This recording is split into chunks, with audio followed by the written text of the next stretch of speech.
Today is Monday, February 23rd, and this is Spring Office Hours Season 5, Episode 7, Copilot CLI and Java SDK with Bruno Borges.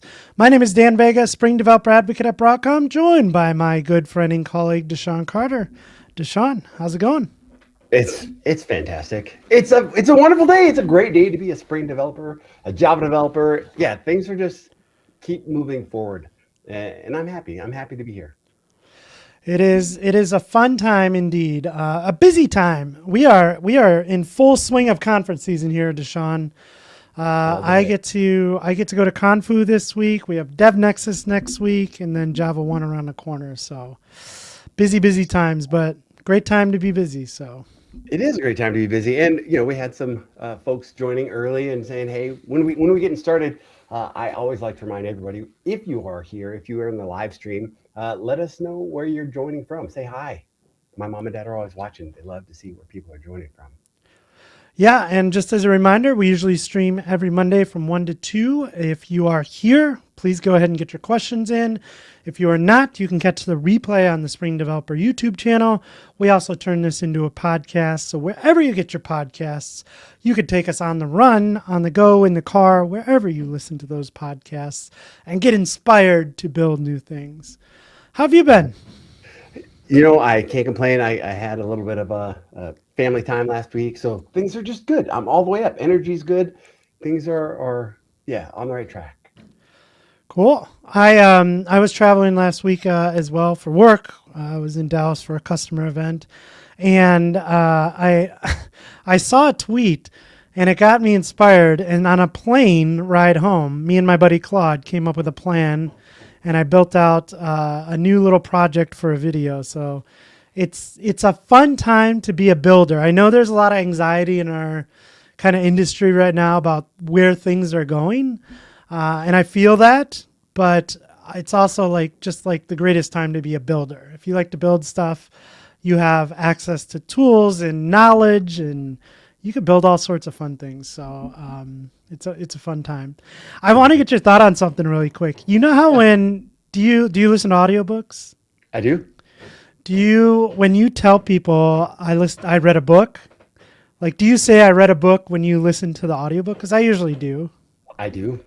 I do. And then I clarify, I didn't actually read, I listened to it. Yeah. And I don't know, some people look down on you like, oh, did you really read it? Because you listened to it. I feel like we're in that time of software. I built this project. Did you build it? I used some my robot friends to help me, but I kind of like that analogy.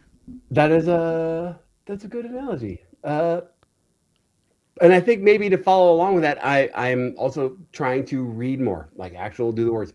But here's the thing for me, when I read, I'm not great at it. So it's hard. I'm going from 2 pages to 5 pages to 10 pages because I fall asleep fast. So it's my thing where I've figured out if I just read whatever it is, read before bed, I'm out. It's good news for you. The Fundamentals of Software Engineering audiobook is now available. I did not narrate it, but it is out. So if you want to listen to me before you go to bed, then you can. Fantastic. I'm all right. One more quick thing before we get to our special guest here. I mentioned Devnexus. We are going to be at Devnexus next week. We're hoping to have a special guest next Monday to talk all about Devnexus. But if you are going, here is a great little landing page. I think I can go ahead and share this in the chat. For those of you at home, I'll put this in the show notes. This just talks about VMware Tanzu being at Devnexus. We have a whole track there. There's some fun things going on. If you have not signed up yet, there is a promo code here which gets you 30% off. One of the things you can see here is these little trading cards, DaShaun. These are really cool. Our buddy Cote put these together. And if you're going to be at Devnexus, you can collect all of these cards. There'll be different ways to collect them, but there's one of you and me, and they're really, really awesome. And I think I heard somewhere where it's not the same amount of cards. Some are going to be harder to get than others. It's not just I show up and you get these. So yeah, I'm excited. I imagine that DaShaun card is going to be hard to get. I mean, I want one of those for sure. We'll see. We'll see. On this page, if you're heading there, there's a whole bunch of talks by the Spring team, by the advocates. So go ahead and check this out. You can see a list of all the talks that we're giving there. Also, you can see all the speakers here. Our buddy Mark Pollock's going to be there. I didn't realize that. That's exciting. Spencer, I mean, the whole gang is going to be there. This is a lot of fun. You can get the trading cards. Hey, look at that handsome fellow. Nate and I will be signing some books at the booth on Thursday. So that's really exciting. A whole bunch of information here about Devnexus. So I hope you'll join us in Atlanta. It's always one of my favorite conferences. I'm really, really excited. Absolutely. All right, DaShaun, with that, I am going to bring on our special guest, the one, the only. He goes by Bruno. Oh, hey! This is amazing. This is long overdue, actually. We should have done this a long, long time ago. I feel like we should have had the "They Don't Talk About Bruno" song. I've seen I love Bruno that song. I love it. We should play it. That'd be awesome. I'll see if I can do it post edit. The problem with playing that song is then the video will not be available on YouTube for copyright. Exactly. somebody will sue us for that. Yeah. Bruno, my friend, for those who don't know you, can you tell us a little bit about yourself?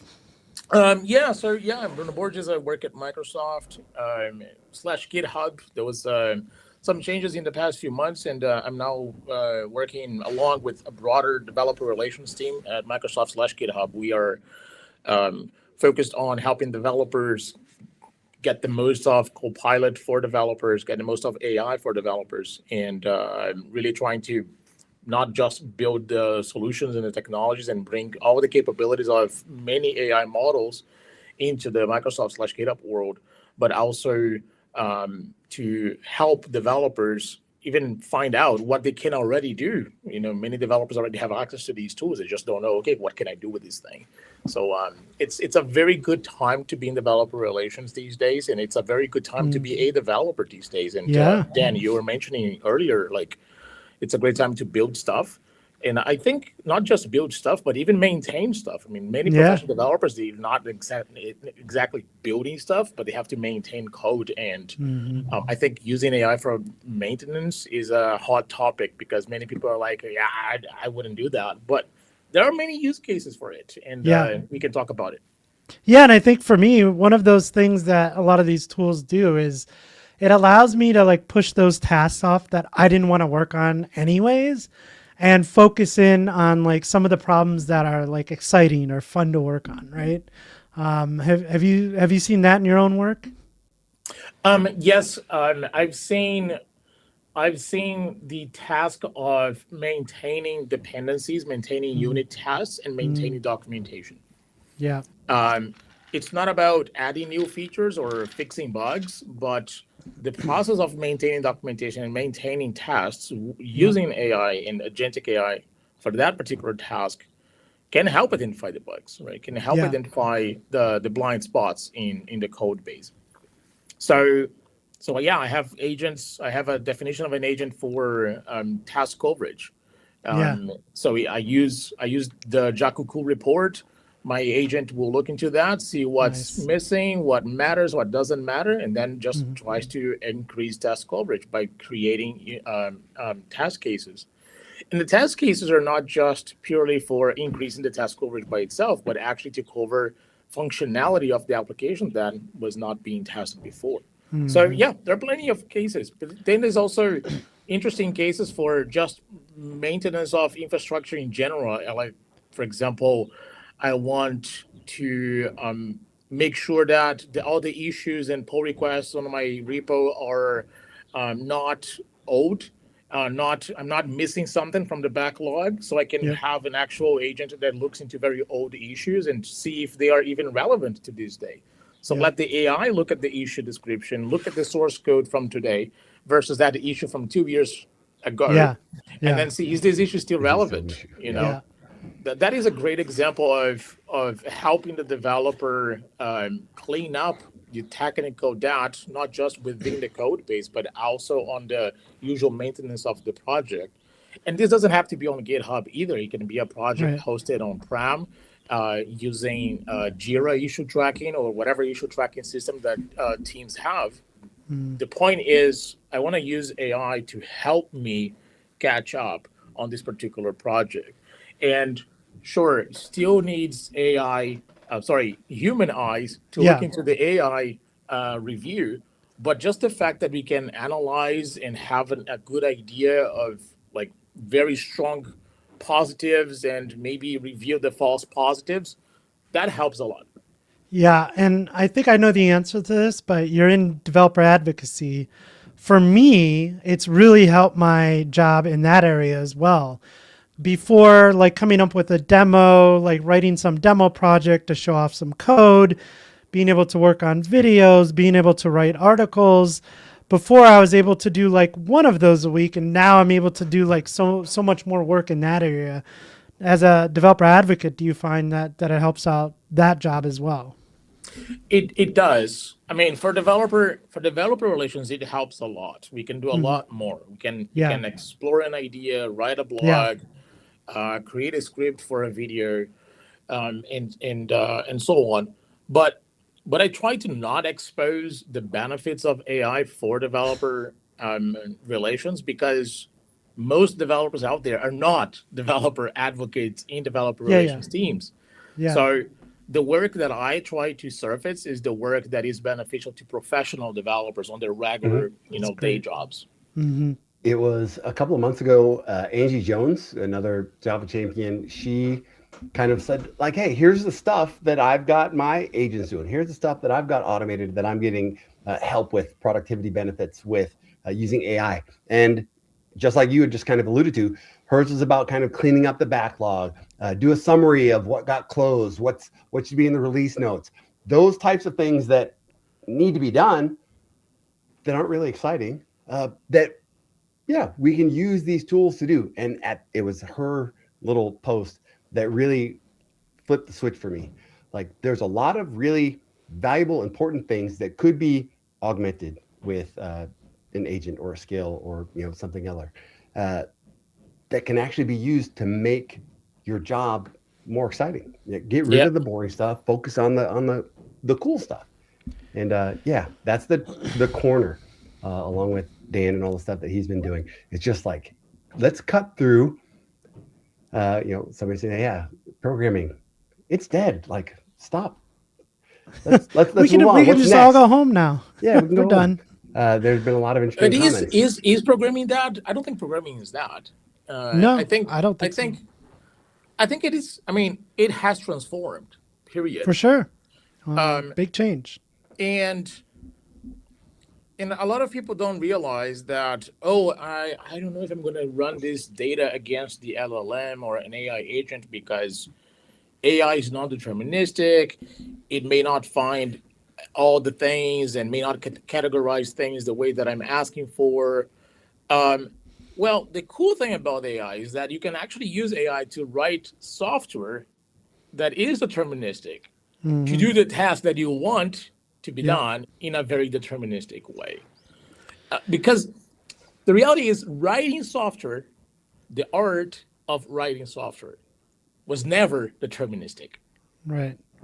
We can all write the same, we can all implement the same idea using the same language, using the same framework, and all three ideas will be implemented in different ways. So programming has never been deterministic. So what's the problem of using AI, which is not deterministic, to write software? But the execution of that software becomes deterministic. And I keep trying to tell people this, that like if you went back to pre-AI and just kind of like jotted down your hours for a day, writing software is a task of a software engineer, but it is not the only thing. And even prior to AI, try to think about the amount of time that you are actually writing software, and you weren't in meetings, gathering requirements, putting a plan together, fixing bugs, reading code, working well with others on your team. Like, there is so much more that goes into being a software engineer than the physical act of writing software. And as you said, things are changing, but I'm pretty excited about where we are. So it was one of the founders, lead engineers of Boris. Boris Cherney. He said the following: someone has to prompt the clouds, the agents, talk to customers, coordinate with other teams, decide what to build next. Yeah. Engineering is changing, and great engineers are more important than ever. And this connects with what we're talking. This connects to another point that I like to say in these conversations, which is good engineers, or even great engineers, both of them, can become 10x engineers, can become super highly productive engineers when they use AI in a very smart way for the tasks that they know it can be really good at. Yeah. So AI is extremely powerful and extremely useful for great engineers because yes, they can do great things. I think there is a series of shifts, right? Yeah. Okay, I'm gonna use AI to ask questions. That was the first usage of AI. I'm gonna get a response, and move on. That's when Stack Overflow started dying. The second one is, I'm gonna use AI to generate code for me. Great. And now I'm gonna actually use AI to not just generate the code, but to generate and run and test the code until it finds the right solution. So that continuous loop is the agentic loop, the latest phase of AI-driven development or AI in software development lifecycle. And I think that's where really good engineers are finding the productivity that they have been asking for through AI. And if you look at the history of just writing software, right? There's been so many different layers of abstraction, right?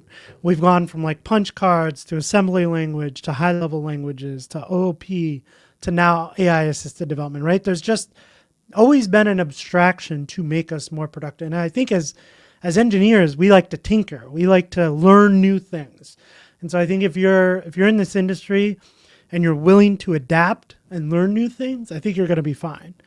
If you are tied to the old ways and just stuck in your ways, then yes, you may have some trouble treading these waters. But I think if you can learn and adapt, you'll be okay. I think we are in a weird position because we get to see kind of technology moving in a direction. We're never bogged down. Nobody's ever telling us, stop, don't do the new stuff.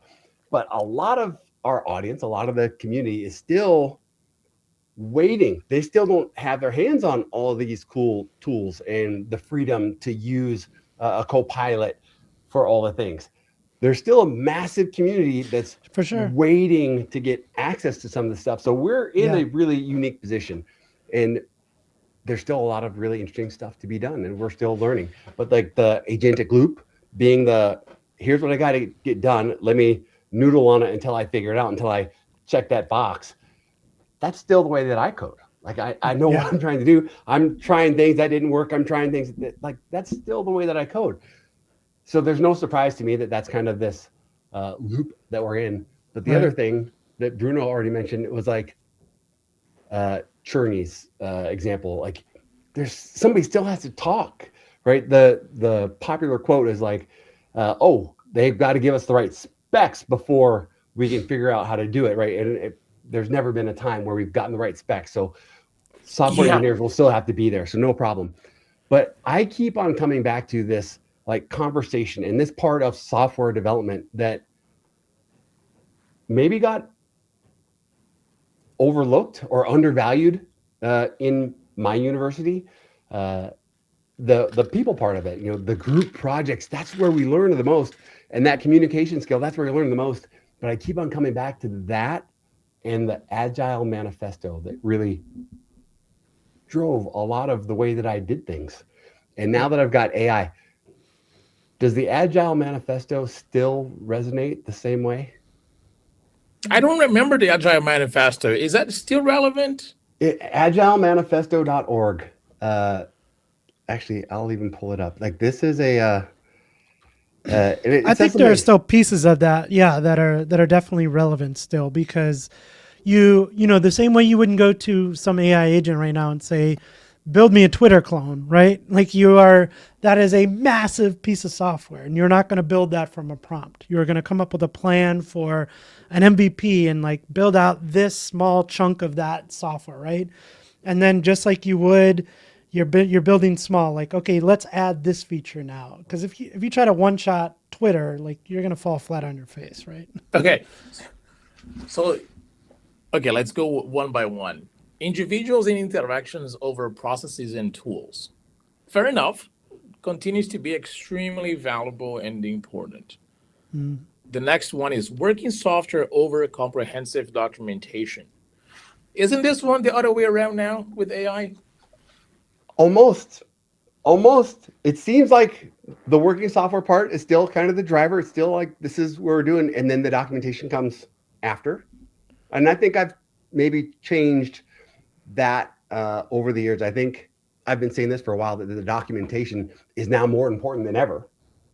Because if you're writing an API, your documentation, like how it's meant to be used, all of those things matter more now because of AI, because there's so many tools that are going to go and absorb what you put out there. Right, but I feel like the reason working software is more important than documentation is because you still value individuals and interactions over processes and tools, right? So people is still important, very important at the top. And then the second thing used to be working software, but now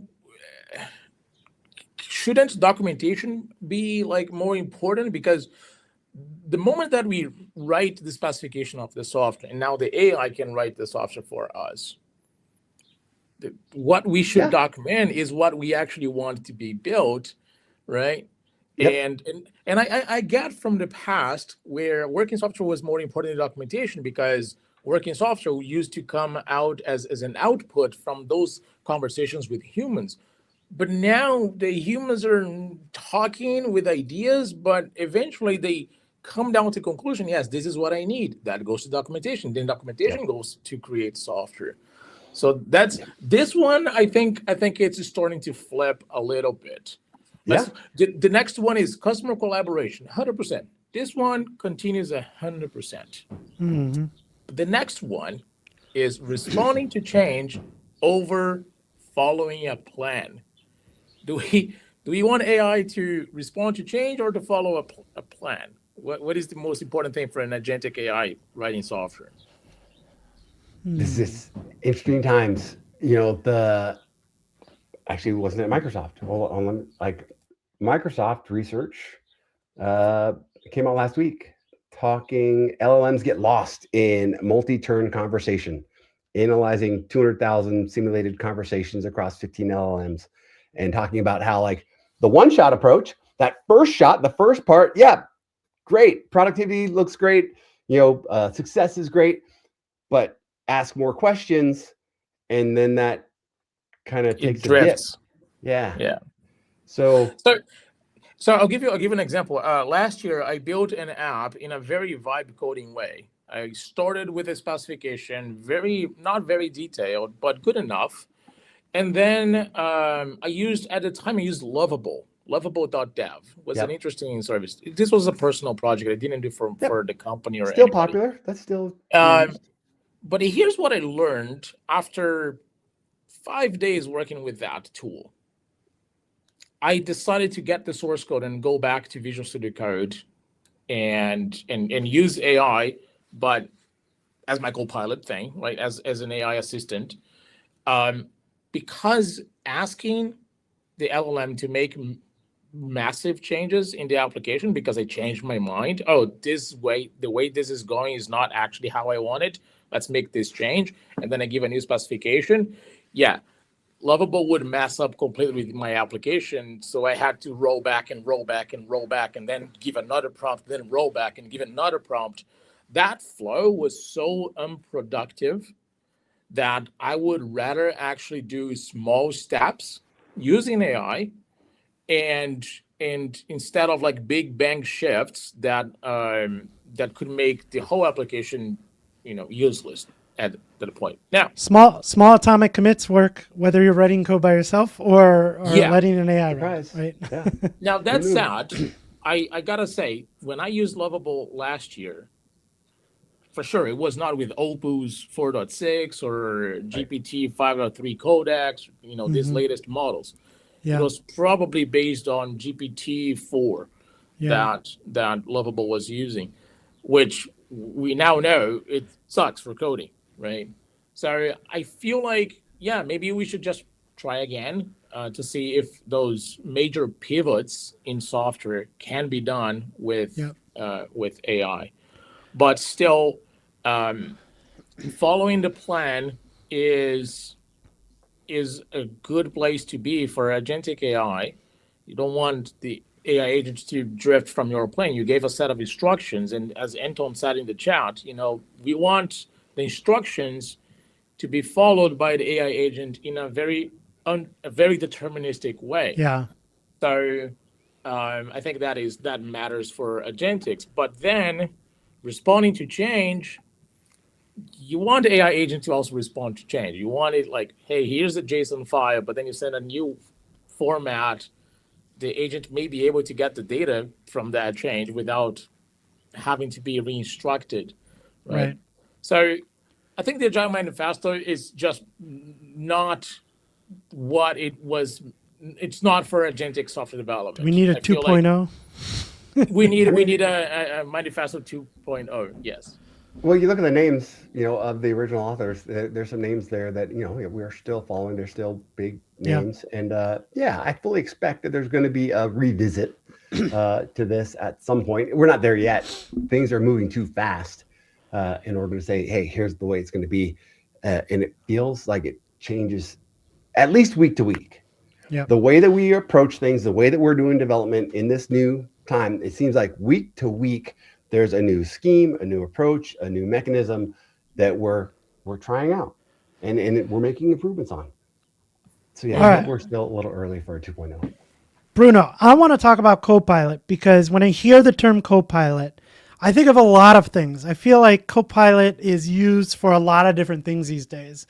And for when I first got introduced to Copilot was moving out of the the chat assistants, the chat GPT, and instead of having to go on ChatGPT and type in something and get some code and then go paste it into my IDE, Copilot came along and started giving me hints. And it was like, hey, write this method for me, or, find the issue in this code or refactor this code.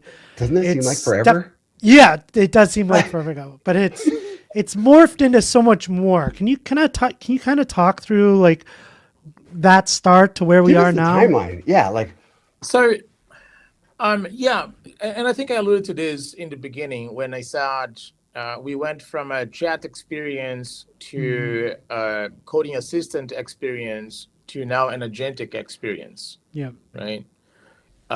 So the first wave is chat. Yeah, you open ChatGPT on your desktop or on a website, or you open Copilot Chat on your IDE, editor, Visual Studio Code, whatever. And then you ask questions. And I remember this. I will say bug, but it was actually a guardrail. So when Copilot was initially implemented, it was very specific for coding tasks, like coding topics. Mm-hmm. So I had this prompt, and I was with Visual Studio Code opened on my laptop, and I was talking to somebody on another window, and then I wanted to say something in Spanish, and I didn't remember the words for it. So I just alt tab and went to Visual Studio Code, and I asked Copilot, hey, how do I say blah blah blah in Spanish? Yeah. This was late to 2024 maybe, or sometime in 2024. And I remember Copilot responded, I am not tasked for translation purposes, only coding questions. So I said, oh, this is for coding purposes. I'm writing the documentation of this software in Spanish, so please translate this phrase for me. And he did, right? It translated because, for coding purposes, yes, I will get that translation. Yeah, right? So that was the first wave. You just talk to the chat, Right. and maybe you trick the chat if it gives you no, I won't do that. Yes, you will. Here's how. The second wave is okay. I want my AI to assist me while coding, right? So many IDEs added this feature called next step suggestion. You start coding, you do the coding in the source file, and then eventually AI realizes, oh, there's a pattern here. Would you like me to apply this change on all these other 15 lines of code, right? And then you hit tab, and boom, the change happened. Cursor came with this approach first, if I'm not mistaken. Then Visual Studio Code, of course, added the capability as well. So AI-assisted coding was very helpful. I mean, even the idea of when you are in Visual Studio Code and you want to commit, and then just click on the magic button and generates the commit message. I love that feature because just yes, sounds good, commit. Yep. And then the third wave, which is agents, right? I have custom agents, or you can just use whatever agentic default agent in your IDE. And the agents having access to those tools, MCP tools, skills, the ability of run things and check the terminal for output, run things in the background, and then wait for the process to come out. The ability of actually tasking an AI agent like we could task another person to do something while we continue to do something else, that is super magical because it allows us to really multitask in the true sense of multitasking. It does not necessarily remove the challenge of context switching. It does not make our mind reduce the load in our brains as we do more and more tasks in parallel. But it does get the job done, of those tasks. We just have to be careful, how many tasks we spin out, how important is that task for me to follow through step by step, or if I just care for the output. So once we have that understanding, the agentic-driven development approach is super productive for developers. Do know which task you want to hand over to agents, and especially do that for the tasks that you don't care on how the sausage is being made. You don't care about what the agent will do in the middle.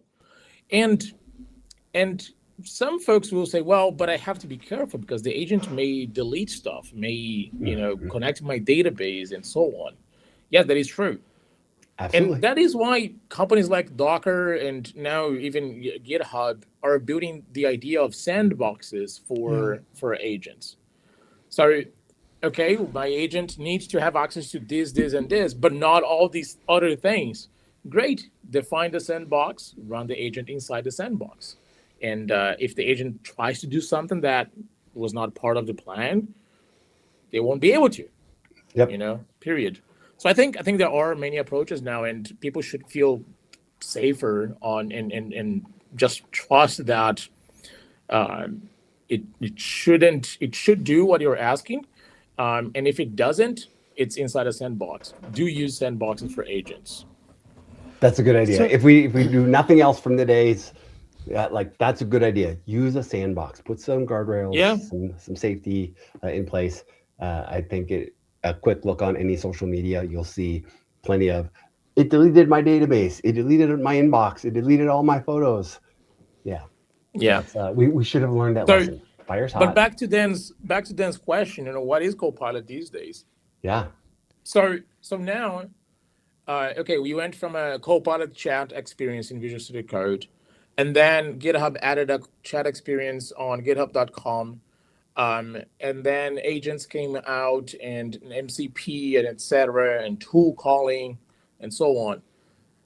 Where Copilot got expanded, I think there are two areas that are extremely interesting for developers working with GitHub technologies now. One is GitHub Copilot coding agents on github.com. That that is to me one of the breakthrough of any project that is maintained on github.com or GitHub Enterprise or any solution that GitHub offers for companies for public or private repos that has the coding agent solution available. That is magical because you can literally create issues on the project and assign to Copilot, Yeah. and Copilot will do the work on a pull request. And then you just review the pull request, see if everything's fine, merge. You can even ask Copilot to review the pull request generated by the coding agent, right? So you have two agents, the coding agent and the reviewer, right? Which, by the way, they are really true different agents from github.com. The coding reviewer agent has a different system prompt implementation tool calling, etc., set of capabilities than the coding agent that writes code. That's So good because I picture that Spider-Man meme where they're all pointing at each other. no, they are different, right? So in Yeah. the same way that you can write your own custom agents, the code reviewer agent is one thing and the coding agent is another thing. They use the same models behind the scenes, right? Because of course. Yeah. But the prompts and the expected behavior are different. So would you say Copilot is an agent, not just a coding agent at this point? Because it has a bunch of agents. Right. The reason I asked is like it started out with that. Now I hear like Copilot for Office 365 or Copilot for this or that. Yes, I'm focusing the conversation on GitHub Copilot. Yep. Right. But yes, the Copilot brand from Microsoft expands to Office 365, expands to Windows, expands to Microsoft Azure and other platforms, right? Yeah. Copilot is more like a category of AI assisting features across different products at Microsoft, right? Cool.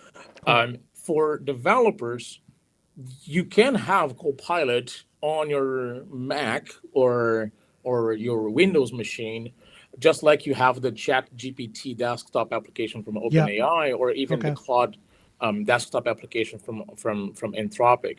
So for developers who work with Office 365, if their IT department wants to give them a seat of Office 365 Copilot, then they have the same desktop application solution. And the only reason I ask that is because, we get to talk to a lot of enterprises. We go and talk to a lot of customers. When I talk to them, a lot of them have Copilot. And I think it's for that reason, right? Like you can use it as a coding agent, but also like in the organization, Microsoft is probably around a lot there. So they probably use it for not just coding, but across the organization. So they get that license for Copilot across everything. Yeah, you can open Copilot 365, which is, again, the desktop app, similar to ChatGPT on Windows, and ask coding questions for it, right? You can do that. It will give you answers just like ChatGPT does. Right. But where GitHub Copilot stands out is because it is a coding agent or a set of agents for coding purposes, right? So you can trigger them through github.com. You can trigger them locally on your computer by using the Copilot CLI or using an IDE or editor that has the GitHub Copilot plugin enabled. That's interesting. I haven't tried the GitHub Copilot CLI yet, and I'm big into CLIs these days, so I'm going to have to give that a spin. Yeah, the CLI is really cool. It's not that different from the existing CLIs from Claude and Codex and Gemini CLI. It's not that different from a UI perspective or TUI perspective. Yeah. But a few capabilities that I see that are very interesting. One is /delegate. So if I'm on a GitHub repo and I want to do something, I can just do a /delegate and trigger the github.com coding agent on the repo side in the cloud. Right. Yeah. The other thing that I can do is do a fleet of agents, and that fleet can use different models for each agent. That's another cool feature. The access to different models. I mean, this is still to me one of the major benefits of why should I have GitHub Copilot subscription? Yeah. Well, from GitHub Copilot, you can access Anthropic models, OpenAI models, and Google models. Yeah, in the Those other single worlds, you're subscription. very much tied to those particular models. And this is fairly recent change, right? No, With Copilot? No, no, it this has has been the way. like this for a long time. That's pretty nice because, like, Yeah. I find, I get to tinker with a lot of things, and I find like one model's really good at this thing, one model's really good at that thing. So the ability to use multiple models Oh. is really nice. There is a magic model behind the scenes. We call the auto model. The auto model is a model rounding, a rounding model solution. So Nice. depending on your prompt, Oh, GitHub so if you Copilot don't will pick a route- particular one, it'll send you Exactly. to the right one. it will send that prompt to the model that GitHub believes is the best model for that prompt, I like it. and that gives a discount on the cost of your subscription Cool. or a cost So- of usage. Right. So the CLI, you also mentioned like IDs. Obviously, it works well with Visual Studio Code, so you can plug in Copilot there. Do you have support for like other IDs? Can I use it in like IntelliJ? Yeah, there is support for IntelliJ, Eclipse, and Xcode Awesome. for Cool. Mac developers. I saw that. That's really nice because I something new in the I haven't dove into like the iOS world yet, but I have a phone, a MacBook, a TV, all the things. And so one of the many things on my list to do is like dive into that world. And I've seen that like Xcode now has like agentic capabilities. So being able to choose Copilot there would be nice. So one cool idea to build as a mobile app, and for a mobile app, you can use IntelliJ for Android Studio, which the GitHub Copilot plugin for IntelliJ works inside Android Studio because it's the same platform behind the scenes. Cool. Or Xcode is building a mobile app that helps you look at your GitHub projects the way that you want to look. So you can use the GitHub app, but the GitHub app has a different flow. Sometimes I just want to look at issues that I'm assigned to in period, but sometimes I want to see others, so then I change the app. But it's a nice way for you to customize, have your own way of looking at your projects on GitHub.com. So you can build your own app because the API from GitHub.com is really extensible. That is awesome. That is something I haven't tackled yet. Now you got the wheels spinning in my head. I have like 350 repositories on GitHub. And a lot of them are silly demos. Some of them are bigger projects, but I haven't really taken the time to like go through there and say like, can I update this one? Are there things that are really out of date? And I don't want to do that manually. So something that ties well into GitHub may allow me to do that. And that is an interesting topic because just last year we released something called GitHub Agentic Workflows. Yes. Ooh. And it's like action workflow, but it runs Copilot inside the action workflow for your prompt. So you don't have to describe your workflow using YAML and shell scripts and Python scripts. You can just say, here's my workflow, do this, this, and this, and then do that. And if there is this error, do this. And if not, do that. You can just write in natural language. That's nice. You define this markdown file. There is a little bit of YAML at the header of the file with the permissions that you want to grant to Copilot, because you want to make sure that Copilot will not do things that you don't want it to do. Right. So that's why you have to maintain the YAML file, the YAML header on that file. Yeah. But after that, you put that to run on a regular basis on your project. The project, I don't want to say it, but I will say it, maintained by itself. This has been right. It made a big splash. Like when the agentic workflows came out, it made a massive splash. Like it seemed like that's what everybody was talking about, at least for a few weeks, which is an eternity, in today's day and age.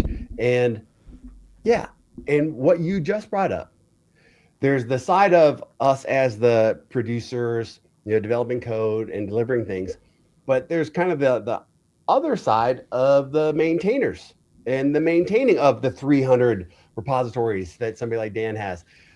The other side, how do we help? How are things changing for the maintainers? Because another thing that we've been hearing about is the amount of slop, the amount of stuff that's being auto-generated and the extra work that's putting on some open source maintainers.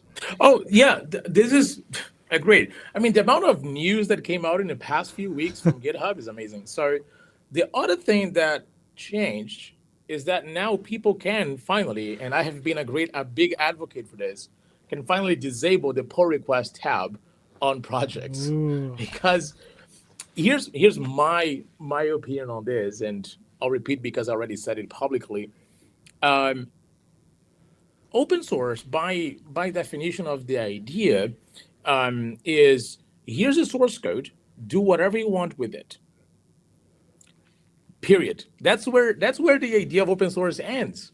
It was never part of the open source movement that maintainers of open source should have an obligation for welcoming, reviewing, accepting, and maintaining contributions from others.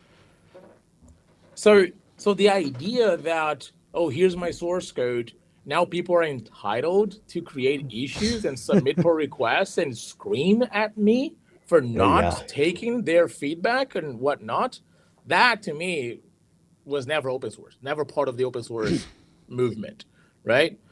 And the amount of mental health challenges that has caused to many maintainers over more than 10 years is astonishing. So, and finally, I'm glad to see this change in GitHub and in other platforms probably doing the same, or if not, they already did, that maintainers have now true control of how they want their open source project to be consumed and to what extent they are opening up themselves to two-way communication, to a two-way conversation with users. And I think this helps maintainers a lot. And of course, and as you said, then this lot of AI contributions. I mean, people are like, oh, there's this bug on Spring. I'm going to use AI to create a pull request and just send it, and I will get my name as a contributor of Spring Framework. I mean, great. Thank you for the contribution. But if the maintainers of that project are don't have the time to look into it, or don't have the same issue that person has, they shouldn't take that contribution, and that person should not feel bad, especially now if they just use the AI to generate PR. They should feel even less bad for not being accepted. So I think it helps in two areas. One, it helps projects draw a line how they want contributions to be done. And it allows maintainers to shut down the door completely. Here's my open source project. Do whatever you want with it, but I will not open up a two-way communication to be screamed at for not reviewing contributions. One way I've really found this useful is like I have the GitHub, I guess it is the CLI, like integrated into some of the CLIs that I use. And so one thing I'll do is I'll like jump into a repo and just say, hey, pull down all the PRs for me. Which ones should we tackle first? Like, what are the highest priority? But also, like, explain to me what this PR is, because I don't know any of this nonsense this person just put in this PR. Can you talk about it with me? And it's nice to just have somebody to go back and forth with on this PR and go, oh, okay, that makes sense. I see what this is now. Do you think this is worth even like implementing? Are there other PRs related to this? And I think that, taking some of the pressure off maintainers too, being able to use these tools and kind of triage some of these has been a really big help. I am on a very small scale of this, but I can imagine like open source maintainers with thousands of pull requests, as you said, probably gets a little bit overbearing at times and causes a lot of anxiety. So be nice to your open source maintainers, please. People forget they're not entitled to customer support. From open source projects. I see this a lot when DaShaun mentioned OpenClaw, which has kind of taken over the news the last month or so. And they are just the amount of PRs and issues that they get. And as you said, entitlement, like, why have you not taken this PR? It's like, it's open. Go for it, kid. Build it yourself. A week and a half ago, where agent submits PR doesn't get pulled in, and then agent says, why didn't you and starts to blast the maintainer And I don't remember what the project was, but then later, maintainer replies, and then the agent actually wrote a blog post, first of all, shaming the repository maintainer, and then apologizing. All this agent, OpenClaw-based agent. We can. You're opening the door to political things. It's crazy times. It's crazy times. Okay, I want to ask you about something else, because we talked about Copilot, especially for developers, some of the different use cases. What is the difference between Copilot and the Copilot SDK? Like, when, as a developer, should I start looking at this? What kind of capabilities does that unlock for me? Right. So Copilot, so Visual Studio Code, when you use Copilot from Visual Studio Code, it's basically a plugin on Visual Studio Code that is talking to GitHub.com Copilot hosted service, right? Okay. And that AI, of course, will trigger code execution on your computer. That's the tool calling thing happening on your computer.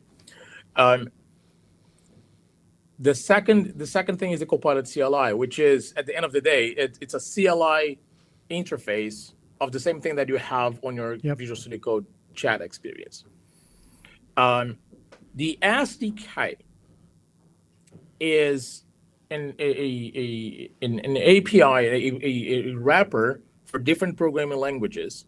So you can communicate with Copilot CLI running on your machine. Copilot CLI has a server mode, so it exposes all its functionalities through RPC on your local computer. But Copilot CLI is a client to the models running on GitHub.com. So you have this architecture where the SDK calls the CLI, which calls the AI models running in the cloud. And the reason for the SDK is because at the end of the day, Copilot CLI on your computer is a multi-agent solution. You can run one or many solutions, and it's multi-model solution as well. You can trigger prompts with different models.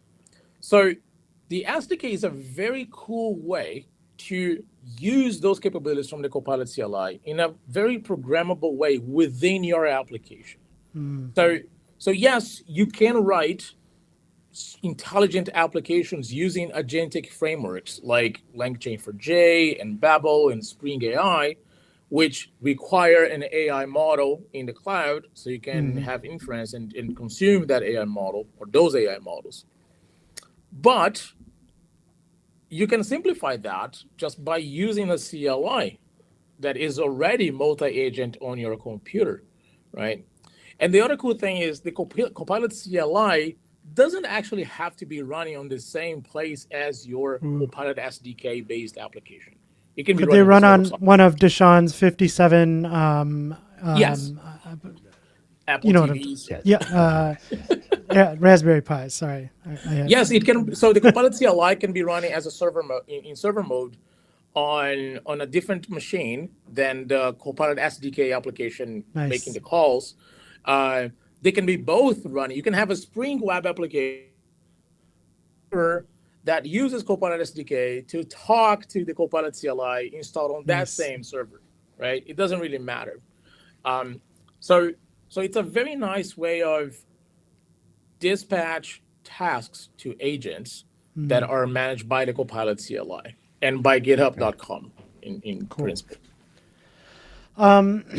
I do have a question here. I want to see if we can answer this. I like so it says, hi, Bruno. If you were rolling out Copilot across engineering orgs today, where would you first get the highest ROI?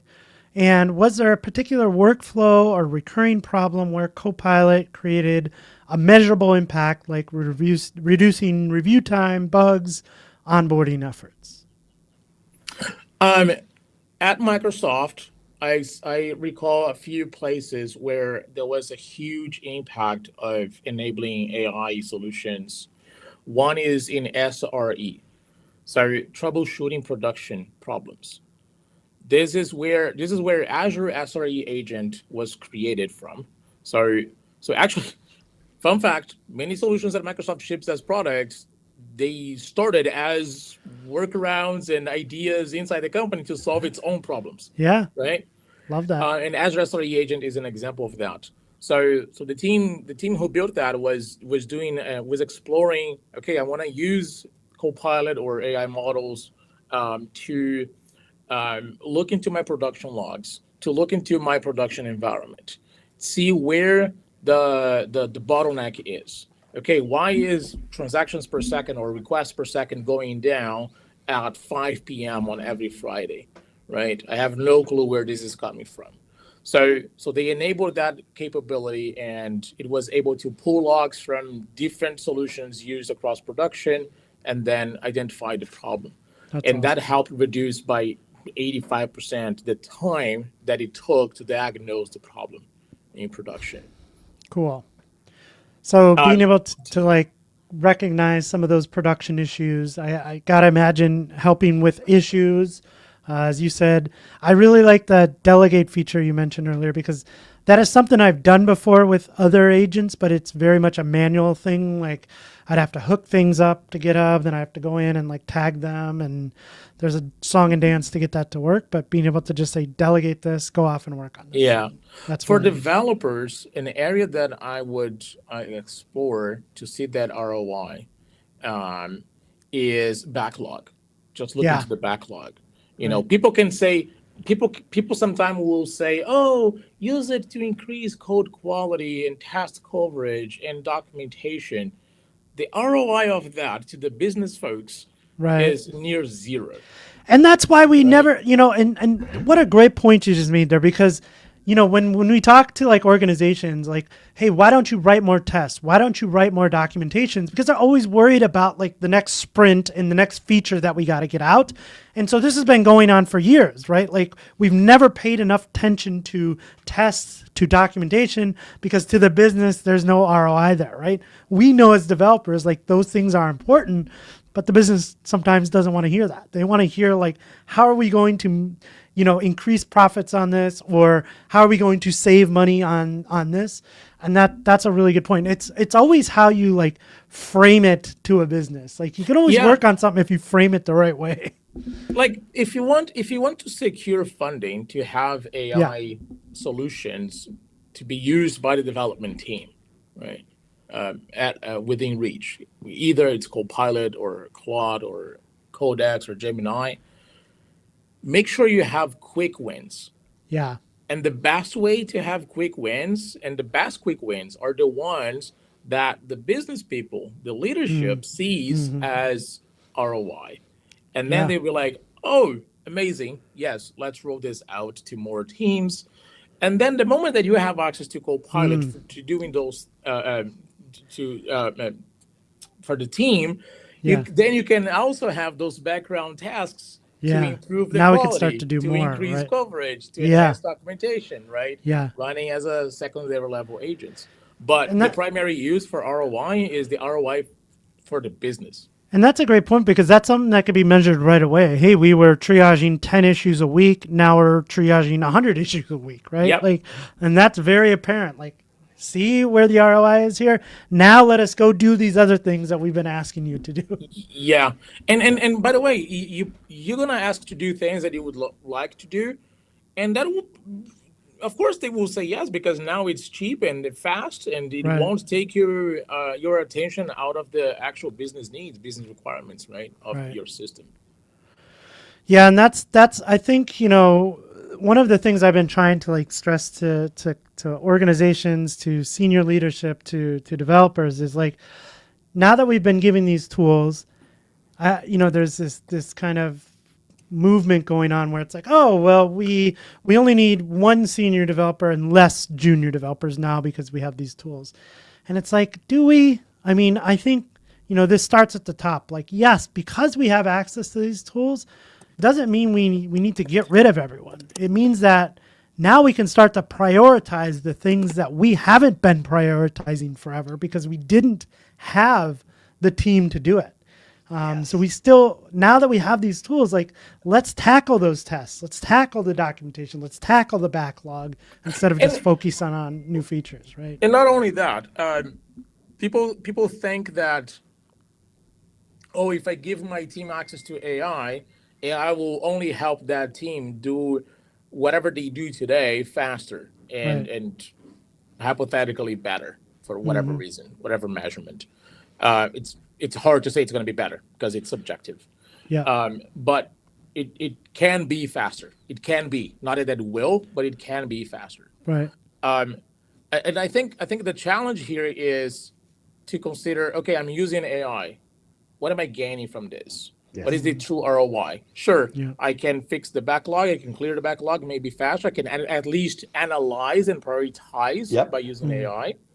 But what else am I gaining? And one Is thing it moving the meter?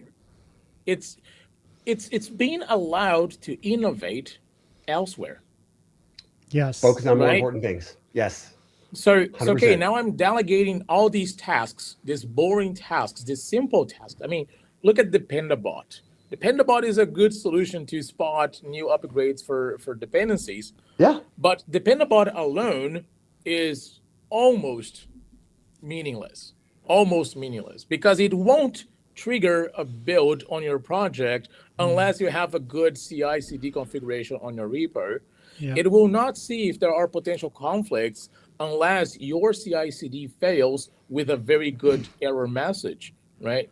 But guess where Copilot and other AI assistants can help with is with testing if that dependency is actually helping out, right?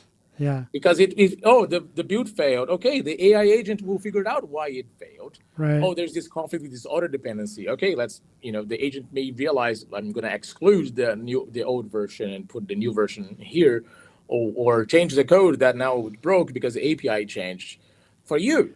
And that is the cool thing. So Dependabot plus Copilot is the right solution for maintaining dependencies, right? Yeah. So I think that goes to say, yes, put those agents to work in tasks that they will be very good at, so you can now have free time to work on the things that will drive the business forward. Yeah, and I think I'll bring it back to the conversation that we started with. Like for me, this time is so exciting because we get to build things. I don't know about you guys, but like I've always had ideas for little things I've wanted to build over the years. Bought a domain, never did anything with it. Hundreds of them. Or had an idea, and just like it sits on the backlog, right? That backlog, we talked about it with James DaShaun. That backlog is now accessible to me. Yes. That backlog was a thing that I was never getting to in the past. And it was like, nice idea, Dan, but never going to have time to work on it. Now I have time to work on those backlog issues. And the same could be said inside of an organization. We have ideas for features that we want to add to products or new products that we want to get off the ground. Now I think we have time and the capabilities to do that. And with caution, right? I posted a link here. What I've been saying for a long time, and we knew this was coming because now it's easier to do all those things. It's easier to go and address those things that were in the backlog. Oh, that'll take me weeks. No, it took me 30 minutes and a few tokens, and now I have something out the door. But if we're not being careful, if we're not doing the documentation, if we're not writing the tests, if we're not building the pipelines to validate these things, we're just going to end up with more technical debt. There is an important there's something important here to say that I believe in, which is ideas have always been cheap. Yes. Executions have always been extremely expensive. Yeah. I think many people, including ourselves here in this conversation, are still confusing execution with playground/prototyping, right? Oh, here's my idea. I'm going to execute this idea. Yeah. Okay. Asking AI to build that idea is not execution. Right. It's prototyping at best. It's is an experimentation at best. Is an MVP at best. Execution is turning that solution that maybe was implemented by AI or partially or fully, turning that execution into something that brings value, true value. Yeah. And to bring true value is not just, now I have this CLI that does this thing for me. Yeah. If that thing is only doing that thing for a year, is it truly valuable? Because now you have another problem and now you have to iterate over and then you spend time on it. How much time is it actually saving? So I think execution continues to be entrepreneurship, business, and value to other humans. Right. I saw the best line, and I'm going to use it from now on because I love it. Code is cheap, software is not. So code has No. become so Yeah. accessible, but I like that that. doesn't mean building software is really cheap these days. Because Yeah. there's still a lot that goes into that. Yeah, I wrote something similar this morning, which is what has not changed in our industry. One, that software is still needed, Yeah, and more than second, ever. that system architecture is Mm. still fundamental Yeah, or foundational. Sorry, Yep. yeah. software system architecture, not software. System architecture is still foundational. Understanding trade-offs for sure. Yeah. What did change is that code is no longer expensive. Yeah, It's cheap, and that software development lifecycle is now agentic. and probably more important than ever, right? Being able to like come up with a really good plan, understand business requirements, things like code reviews become way more important. Yeah. And by the way, back you mentioned planning now.